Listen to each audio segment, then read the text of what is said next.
오늘 아침 우리에게 주시는 하나님의 말씀을 봉독하겠습니다. 신약 성경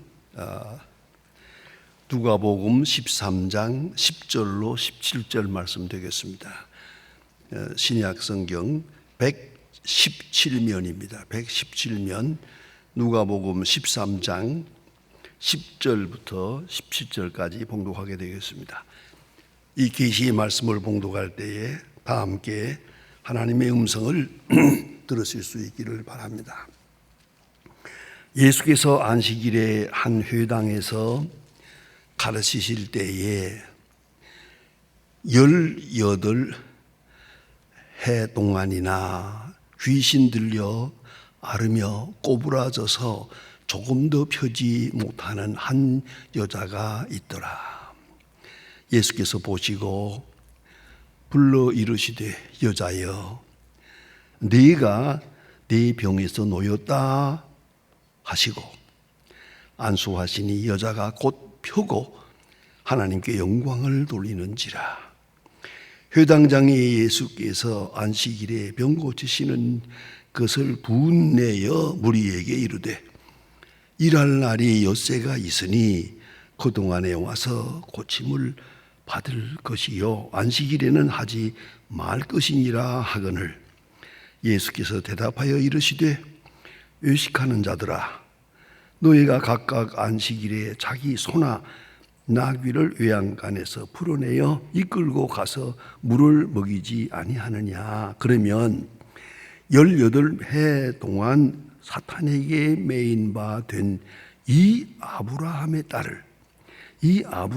딸을 안식일에 이 매임에서 푸는 것이 합당하지 아니하냐.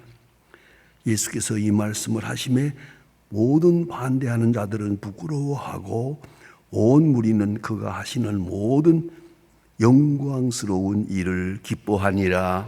아멘. R.B. 페리라고 하는 교수님이 쓰신 유명한 인간 가치론이 있습니다. 가치론, 인간의 값이 얼마가 될까? 그 가치를 잘 평가해서 분석해서 우리에게 말해주고 있습니다. 첫째가 물질적 가치입니다. 여러분, 사람이 같지 않습니다. 그 사람이 얼마를 가지고 있느냐에 따라서 평가를 받을 때가 있습니다. 저도 어떤 때 그런 경우가 있어요. 옷을 잘 입고 어디 들어가면 환영하고요. 또 아주 허술하게 입고 들어가면 아예 무시당할 때가 있더라고요. 이게 바로 물질적 가치입니다. 돈이 있으면 값이 있는 거고 돈이 없으면 그리고 구걸하게 되면 인간 가치 자체가 추락하는 겁니다. 그건 사실입니다. 그래서 물질적 가치, 많은 소유, 얼마나 소유했느냐 할 만큼 내 가치가 높이 평가될 수 있는 것이죠. 그런가 하면 그것만은 아닙니다. 많은 소비적 가치입니다. 가지고 있다고만 가치가 있는 게 아닙니다. 어떻게 쓰느냐가 중요합니다. 돈을 가졌다고 부자가 아닙니다. 돈을 잘 써야 부자입니다. 그리고 행복도 한 겁니다. 잔뜩 부르지고 있다가 그냥 죽으면 그 성경에 나타나는 어리석은 부자같이 이거는 잘못된 거죠. 가치가 없는 거죠. 그러니까 경제적 가치, 다시 말하면 많은 소유도 중요하지만은 어떻게 소비하느냐, 어떻게 소비하고 살아가느냐, 그 소비적 가치에서 인간을 평가하게 됩니다. 그런가 하면 신체적 가치가 있습니다. 건강해야 합니다. 병들면 가치가 없습니다. 얼짱 몸짱 그러잖아요. 얼짱 몸짱, 그리고 선망의 육체, 건강한 육체, 그만큼 가치가 있습니다. 병들고 허약해지면 그만 인간 가치가 그만 추락합니다. 그런가 하면 세 번째는 정신적 가치입니다. 그가 아는 지식만큼 가치입니다. 보세요. 돈도 있고 건강도 한데 멍청해요. 그러면 가치가 없는 거예요. 그 사람이 가지고 있는 지식, 또 심리적 건강, 예술적 감정, 이런 정신적으로 풍부할 때, 그래야 인간 가치가 높이 평가될 수 있겠죠. 네 번째는 인격적 가치입니다. 그 사람이 사회적으로 어떻게 살아가느냐, 또 삶의 의미를 어떻게 평가하고 사느냐, 그게 중요하죠. 쉽게 말하면 행복지수입니다. 이 사람이 얼마나 행복을 누리며 사느냐. 돈은 있는데 밤낮 걱정하고 살아요. 권력은 얻은 것 같은데 이 사람은 불안에 떨고 살아요. 그런 가치가 없습니다. 행복지수, 나름대로 스스로 행복하고 살아요. 그 행복만큼 인간 가치가 평가될 수 있는 것이다. 이렇게 이 교수님은 말씀하고 있습니다. 이렇게 가치론에 의해서 오늘 성경에 나타난 사람, 이 여자에 대해서 평가한다면 이거 좀 비참합니다. 보세요. 여기에 나타난 여자, 평가의 가치조차 없습니다. 첫째, 신체적으로 보세요. 18년 동안 꼬부라져서 조금도 펴지 못하는 여자. 이 신체적으로 척추병이 있어서 18년 동안을 꼬부라져서 펴지 못하는 사람. 그러니 이 가치가 있습니까? 또한 정신적 세계로 보더라도 귀신 들려 살아요. 다시 말하면 정신병자예요. 인격적 가치가 전혀 없습니다. 그런가 하면 18년 동안 많은 사람들, 온 가족을 불편하게 만들었어요. 쓸모없는 것이요. 예? 많은 사람을 불행하게 하는 그런 사람으로 살았어요. 아주 무가치한 존재입니다. 특별히 본문에 나타난 감추어진 얘기가 하나 있습니다. 그것은 이 사람이 예수님 앞에 나오지 못했을 뿐만 아니라 이 사람을 예수님께 데리고 나온 사람도 없어요. 그 누군가가 불쌍히 여겨서 그 침상을 네 사람이 둘로 메고 와서 지붕을 뚫고 내렸다 하는 가버나움의 얘기가 있잖아요. 그럼 그 사람 자신의 믿음보다도 그 친구들의 믿음이 중요해요. 오늘 이 여자, 누군가가 좀 붙들고 대신이라도 예수님께 데리고 나와야 되잖아요. 그런 사람마저 없어요. 아무도 없어요. 그러니까 이 사람은 그저 버려진 사람이에요. 뿐만 아니라 없어야 될 존재예요. 가정으로나 사회적으로나 어디서나 없어야 할 존재. 참으로 불쌍한 사람입니다. 여러분, 성경에 나타난 사람들 많이 있는데 특별히 예수님 앞에 모인 사람은 전부 고난당하는 사람 아닙니까? 병자요, 체리요, 아주 억압을 당하는 이런 소외층 사람들이 예수님 앞에 나왔죠. 어쩌면 병자기 때문에 예수님을 만났죠. 찾아왔죠.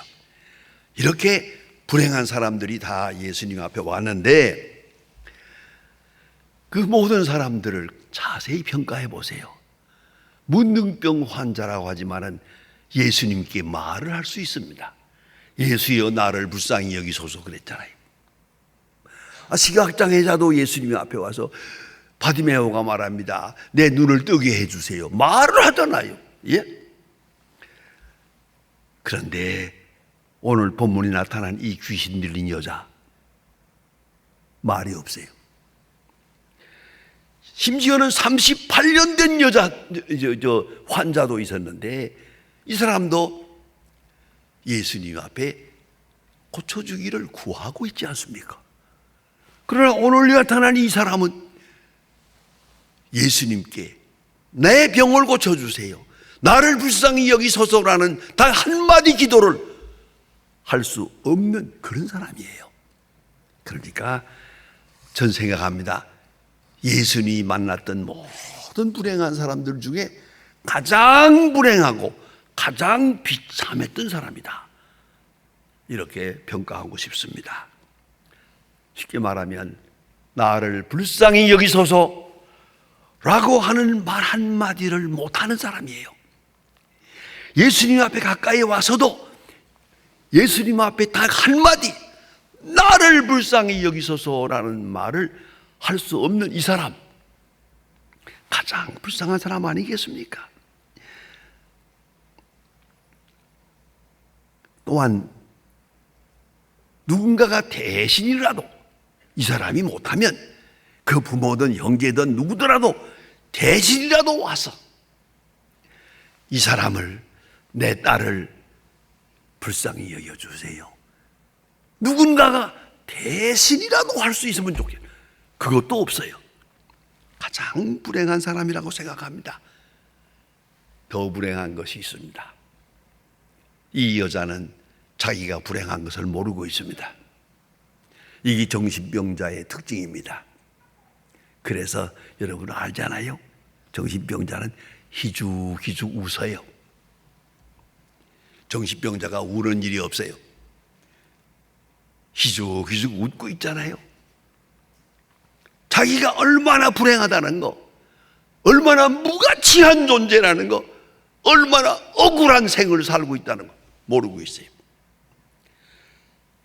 그런 거로 불행 자체를 모르는 그런 불행, 이것이 이 여자의 모습입니다. 자, 그런데 오늘 본문에 보면 예수님께서 이 여자를 향해서 아주 적극적으로, 그리고 긍정적으로, 그리고 영적으로 이 여자를 보고 있습니다. 놀라운 말씀입니다.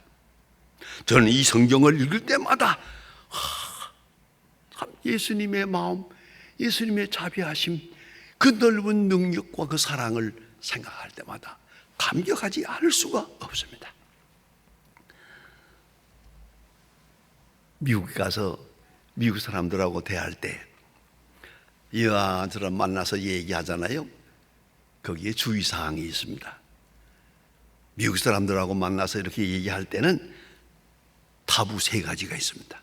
절대 이것은 물어보지 마라. 첫째, 나이가 얼마냐 묻지 마라. 만나서 나이 얼마요? 큰 욕입니다, 그거는. 그러면 아주 크게 분노합니다. 그래, 어떻단 말이야, 나이가? 나이 물어보지 말 것. 아니, 생각지도 말어. 두 번째는 고향을 묻지 말어. 고향이 어떻다면 남쪽이면 어떻고 북쪽이면 어때? 그건 왜 물어보는 거야? 그 자체가 아주 불순한 겁니다. 그런가 하면 미국 사람들의 세계에서 이거 하나 있습니다. 출신 학교를 물어보면 안 됩니다. 어느 학교 나왔어? 그건 안 됩니다. 큰일 납니다, 이거요.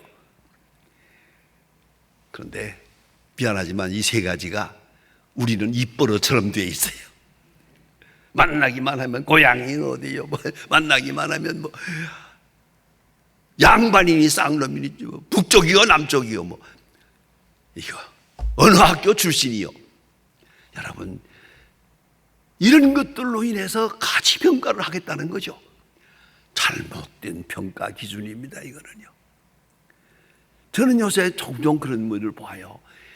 적배라는 말을 너무 많이 해요.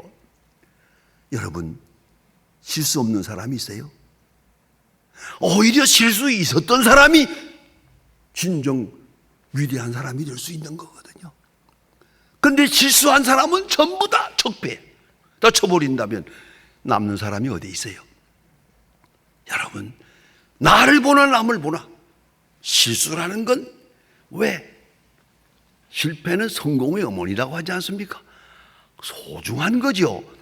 그런데 적폐라는 이름으로 해가지고 모든 과거를 다 소멸해버리고 말아요. 그 소중한 경험들을, 그 소중한 지혜를, 소중한 기회를, 이건 참으로 불행한 일입니다. 오늘 성경에 나타난 이 여자, 지금까지 가치평가를 해보지 않았어요? 전혀 가치가 없는 여자예요. 쓸모없는, 아니 살아서는 안 되는 사람이에요. 살아있음으로 많은 사람을 불행하게 하고 있으니까 이런 사람을 예수님께서 만났어요. 그리고 오늘 놀라운 말씀을 하십니다. 이 사람 아브라함의 딸이라고. 이 본문을 읽을 때마다 감동합니다. 아브라함의 딸, 이건 뭡니까? 선택받은 백성이다. 하나님의 백성이다. 아브라함의 딸. 내면적 세계를 봅니다. 하나님의 형상인 내면 세계. 지금 비록 사탄에게 사로잡혀서 고생하고 있죠. 병에 사로잡혀서 자유롭지 못하지만 그 속에 살아있는 하나님의 딸, 아브라함의 딸이 있다고 그렇게 보고 계시단 말이에요. 이 스피리추얼 인사이트, 그 영적 통찰력이 너무너무 감격스럽습니다. 그뿐만 아니라 오늘 본문에 나타난 말씀 중에 감동적인 바가 있습니다. 16절에 18년 동안 사탄에게 매인받은 아브라함의 딸, 18년 동안 사탄에게 매인받은 아브라함의 딸, 푸는 것이 당연하지 않느냐? 오늘 아무리 안식이라 하더라도 하루라도 빨리 풀어주는 것이, 빨리 자유하게 하는 것이, 그것이 하나님의 뜻이 아니겠느냐? 나를 고쳐주세요, 불쌍히 여주세요라는 말 한마디도 못한 이 여자, 그 기도 한마디를 못하는 이 사람을 예수님은 불쌍히 여기시고 18년 동안 사탄에게 매인받은 아브라함의 딸, 그 시각, 그 관찰력, 그 통찰력, 그 마음가짐, 얼마나 놀라운 것입니까? 얼마나 놀라운 것입니까? 오직 하나님의 은총 속에서 보고 있습니다. 하나님의 은혜가 함께하고 하나님의 은혜로, 은혜의 빛으로 보고 있습니다. 하나님의 은혜의 그 빛 속에서 이 여자를 보고 있습니다. 그 큰 사랑 속에서 보고 있습니다. 어쩌면 18년 동안을 기다렸습니다. 그리고 오늘 주님을 만나게 됩니다. 주님께서 그럴싸히 여기시고 18년 동안 얼마나 고생을 했냐? 내게는 자유도 없었어. 내게는 의지도 없었어. 판단 능력도 없었어. 가장 천대받은 가운데서 여기까지 와서 예수님 불쌍히 여기시고 아브라함의 딸, 이제 풀어주는 것이 하나님의 뜻이 아니겠느냐고요. 여러분 아시지만 또 우리가 늘 헌금하고 계시건만 저 나진에 고아원이 있습니다. 고아원을 이제 소망교회에서 세우고 오늘까지 그 어려운 가운데도 계속 지금 고아원을 한 600명 고아가 있습니다. 그런데 고아원 세우게 된 동기, 제가 한번 나진을 방문했습니다. 나진 시장하고 같이 식사도 하고 이 얘기를 하는데, 목사님 저와 같이 한번 갈 때가 있습니다. 갑시다. 저 산기슭에 거기에 여기 지금 다 버려진 고아들, 불쌍한 아이들을 이렇게 고아원 음악집을 지어가지고 이렇게 해놓았는데 그저 좀 도와주시길 바랍니다. 그리고 같이 갑시다. 갔어요. 정말로 땅 속에 이렇게 있는 음악집이 이렇게 있어요. 거기에 고아들이 옷도 입지 않고, 이 옷이 있나요? 뭐 그냥 울울하게 이렇게 아이들이 있는데 비참해요. 도대체 볼 수가 없어요. 조금 있다가 또 그 다음 고아 음악집을 갔어요. 또 봤어요. 세 번째 가려고 했더니 그 시장님 말씀이, 목사님 죄송합니다마는 이 둘만 보고 저 세 번째 고마를 안 보았으면 좋겠어요. 왜요? 목사님 그걸 보고 나면은 한 달 동안 식사 못 할 겁니다. 그래요. 안 보겠습니다. 그 시장님이 제게 물어본 게 있어요. 목사님의 손에는 언제나 카메라가 있는데, 늘 어떤 때 찍을 것 같아서 가지고 다니는 게 있었는데, 카메라가 있는데 왜 저 장면을 찍지 않습니까? 왜 이 고아들을 사진을 찍지 않습니까? 제가 그랬습니다. 열어보세요. 여보, 미안합니다만 나도 사람입니다. 저 비참한 것을 한 번 보기도 괴로운데 언제 또 보겠다고 사진을 찍어? 누구한테 보여주겠다고 사진을 찍어? 나는 저 아이들을 사진을 찍을 수 없노라 했더니요, 감격스러웠습니다. 시장님이 제 손을 잡고요, 목사님, 그래서 저희가 목사님을 존경합니다. 고아원 짓는데 저희가 적극적으로 후원하겠습니다. 그래서 고아원을 지은 거예요. 그 지금까지 운영하고 있어요. 여러분, 여기에 무슨 조건이 있습니까? 이 불쌍히 여기는 마음 그뿐이지. 하나님의 큰 은총으로, 은총 속에서 보는 거죠. 이걸 잊지 말아야 합니다. 오직 하나님의 은총적 시각에서 새로운 인간상을 보고 있습니다. 내면을 봅니다. 겉을 본 게 아니라 속을 봅니다. 육체를 본 것이 아니라 영혼을 봅니다. 뿐만 아니라 자유하게 된 미래를 봅니다. 여러분, 우리는 아이들을 사랑합니다. 아이들을 사랑하는 것은 그 미래를 보기 때문입니다. 현재를 보는 게 아닙니다. 과거도 아닙니다. 문제는 미래입니다. 이 철없는 아이가 여기 있지만은 이 아이의 미래를 바라보고 보기 때문에 귀한 겁니다. 소망 중에 보기 때문에 귀한 겁니다. 이걸 잊지 말아야 합니다. 예수님께서는 이 아브라함의 딸을 보시며 미래를 보았습니다. 은총 안에 있는 자유인을 보았습니다.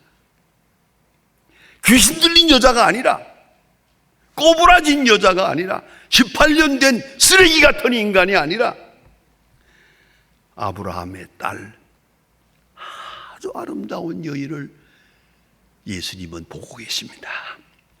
그래서 이 매임에서 푸는 것이 마땅하지 않느냐.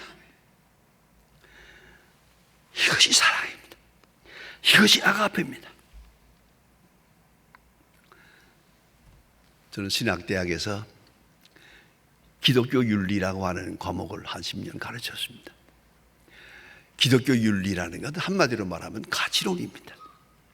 그래서 여러 가지 학설, 여러 가지 이론들을 다 정립해서 한 학기 동안 가르칩니다만은 제가 가르치는 핵심은 여기 있습니다. 인간 가치론. 사람의 가치가 어디에 있느냐 하면 사도 바울의 신학에 있습니다. 그리스도께서 위하여 죽으신 형제를 식물로 망하게 하지 마라. 아주 귀중한 것입니다. 사람을 볼 때 그의 과거도 아니고 그 미래도 아니야. 그리스도께서 위하여 죽으신 형제, 십자가를 놓고 그 사람을 보는 거예요. 십자가를 통해서 저를 보고 나를 보는 거예요. 이것이 기독교 윤리 가치관의 중심입니다. 여러분, 과거를 묻지 마세요. 미래를 두려워하지도 마세요. 하나님의 자녀인 나, 하나님의 자녀인 저, 하나님의 자녀인 나 자신을 보고, 하나님의 자녀인 저 사람을 보고, 그리고 그 속에서 하나님의 은총을 보고 하나님을 찬양하게 될 것입니다. 기도하십시다. 하나님 아버지, 오늘도 주의 사랑하는 자녀들이 주의 큰 은총을 입고 이 자리에 모였습니다. 여러 가지 현실적 가치관에 흔들리고 있사오나 오늘 그리스도 안에서 새로운 가치관을 세우고 오직 주의 사랑 안에 있는 나 자신을 보게 하시고 오직 그리스도의 사랑 안에 있는 이웃을 볼 수 있게 하옵소서. 새로운 인생관, 새로운 세계관, 새로운 가치관을 세우고 아브라함의 딸로 보고 아브라함의 딸로 알고 아브라함의 딸로 사랑하게 하여 주시옵소서. 예수님의 이름으로 기도합니다. 아멘.